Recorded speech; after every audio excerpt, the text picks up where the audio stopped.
Hey guys, first workout of the week. We have a chipper today. We have a bunch of AMRAPs and we have a little segment that we're going to do before and in between each AMRAP. And that segment is either a 400-meter run, 50 double unders, or 100 singles, plus 30 air squats. So the biggest thing with this is if you pick the easiest version here, you're just not going to get as much out of your workout. So I would highly suggest you pick the most challenging version for you. We do our 30 air squats, and then we've got a 4-minute AMRAP that's just a single kettlebell flow.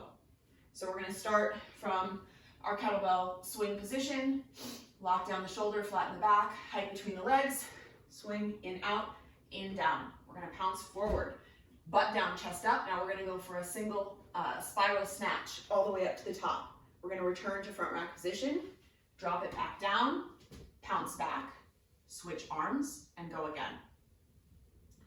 So the biggest thing with the kettlebell spiral snatch is we're going from here straight up and we're rotating the bell and pressing up overhead. And that rotation is going to start somewhere probably between shoulder and head height to get it pressed up overhead. And it's rotation, it's not a plop.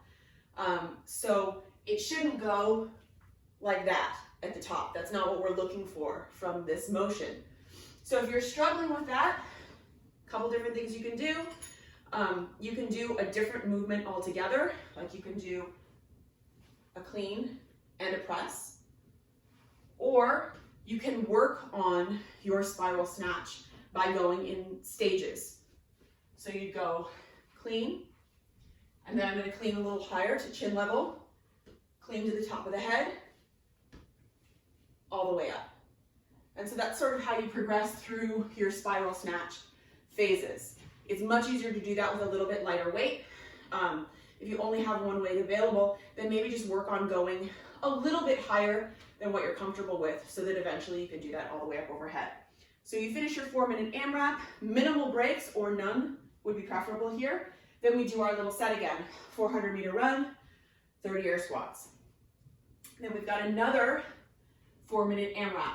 We've got a single swing clean, a single arm squat, single arm press, and a switch. So our swing clean, we hike from here. As I come up, rather than letting my elbow float away from my body, I'm going to keep it locked into my side so that I can rotate. So here. Now I'm going to do a squat, single arm, pause, and a press. So I'm going to separate my squat and my press, so I'm really getting the work out of the press. If you need a little help from your legs, you can go ahead and take it. Swing, switch, switch, clean, squat, press, swing, switch. Again, 4-minute AMRAP. Then we've got 400-meter run, or our jump ropes, and 30 air squats. Then we've got 2 3-minute AMRAPs. We've got a staggered stance kettlebell row. We did these last week, so 1 foot forward, 1 foot back. I really would like to have this sort of in a lunging type position, and you can rest either your hand or your forearm on the front leg, and I'm going to row to my hip here, making sure that my elbow's at a nice 90 degrees. If you can get your forearm on your front thigh, that's probably a little bit better as far as targeting the lats, but do what feels best for your lower back. So I'm going to go 10 one side, 10 the other side, try to take minimal breaks, go for 3 minutes. Then my last 3-minute AMRAP is 10 breakdancers and 10 push-ups. So my breakdancers here, really pausing and getting full extensions, and 10 push-ups.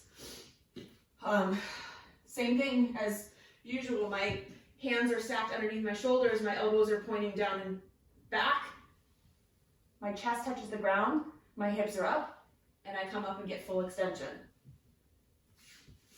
So 10 push-ups there.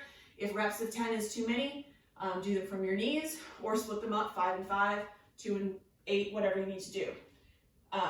So that's our last set, and then we're going to finish up with a short Tabata that's ab focused. 20 seconds on, 10 seconds off for 4 minutes. We're going to alternate between a forearm hold and a hollow body hold. So forearm plank hold, elbows underneath, hands out in front. From here, I'm going to make sure that I actively press into the ground through my shoulders. So I'm not letting my shoulders sink. I'm gonna press, and I'm gonna tighten my glutes so that my abs are not like sinking down into the mat.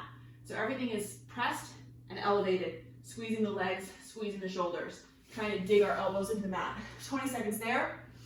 And then our hollow body hold, I'm gonna give you two options.